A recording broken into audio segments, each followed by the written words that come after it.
జోగులాంబ గద్వాల్ జిల్లా ధర్మవరం ప్రభుత్వ బీసీ పాలుర పాఠశాలలో కలుషిత ఆహారం తిని విద్యార్థులు తీవ్ర అస్వస్థతకు గురయ్యారు. రైట్, ఇదే విషయానికి సంబంధించి మరింత సమాచారాన్ని మా ప్రతినిధి నరేష్ ఫోన్ లైన్ లో అందించేందుకు సిద్ధంగా ఉన్నారు.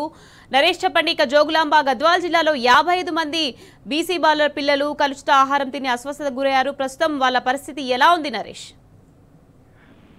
ఉమ్మడి మహబూబ్ నగర్ జిల్లాలో ప్రభుత్వ హాస్టల్లో తరచుగా ఫుడ్ పాయిజన్ ఘటనలు జరుగుతూ ఉన్నాయి. ప్రభుత్వం మెస్ ఛార్జీలు పెంచామని చెప్తున్నప్పటికీ కూడా క్షేత్రస్థాయిలో విద్యార్థులకు మాత్రం నాణ్యమైనటువంటి భోజనం అందడం లేదు.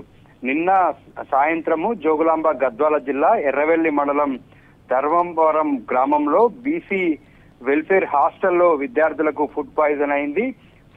సాయంత్రం 6:30-7 గంటల ప్రాంతంలో విద్యార్థులంతా కూడా డిన్నర్ చేశారు. డిన్నర్ చేసిన తర్వాత గంటకే అందులో ఒక 10-15 మంది విద్యార్థులకు వాంతులు విరోచనాలు కావడంతో అక్కడ ఉన్నటువంటి సిబ్బంది వారందరినీ గద్వాల ప్రభుత్వ ఆసుపత్రికి తరలించారు. నిన్న రాత్రి 10 గంటల సమయంలో దాదాపుగా 55 మంది విద్యార్థులను చికిత్స నిమిత్తం గద్వాల ప్రభుత్వ ఆసుపత్రికి అక్కడ ఉన్నటువంటి సిబ్బంది తరలించారు. విద్యార్థులకు వాంతులు విరోచనాలు కావడంతో గద్వాల ప్రభుత్వ ఆసుపత్రిలో ట్రీట్మెంట్ చేయించారు. ఇవాళ ఉదయానికి దాదాపుగా ఇప్పటి వరకు 35 మంది విద్యార్థులను వైద్యులు డిశ్చార్జ్ చేశారు. మరో 20 మందిని మరో గంట సేపట్లో డిశ్చార్జ్ చేయనున్నారు. ఇప్పుడే అక్కడికి అలంపూర్ ఎమ్మెల్యే విజయుడు చేరుకున్నారు. విద్యార్థుల తల్లిదండ్రులతోటి ఆయన మాట్లాడారు, వారిని పరామర్శించారు.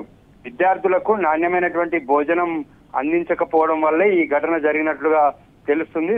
నిన్న ఈవినింగ్ భోజనం చేసిన తర్వాతనే విద్యార్థులకు అస్వస్థతకు గురయ్యారు. దీంతో అక్కడ ఉన్నటువంటి సిబ్బంది హుటాహుటిన గద్వాల ప్రభుత్వ ఆసుపత్రికి తరలించారు. వారందరి ప్రస్తుతానికి క్షేమంగా ఉన్నారు.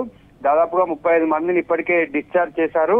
మరొక గంటలో ఉన్నటువంటి మిగతా విద్యార్థులను కూడా డిశ్చార్జ్ చేస్తామని వైద్యులు తెలిపారు. ప్రభుత్వ హాస్టల్లో పరిస్థితులు మాత్రం మెరుగుపడడం లేదు. విద్యార్థులకు నాణ్యమైనటువంటి భోజనం అందడం లేదని విద్యార్థుల తల్లిదండ్రులు మండిపడుతూ ఉన్నారు. Nikhat, right, thank you Naresh.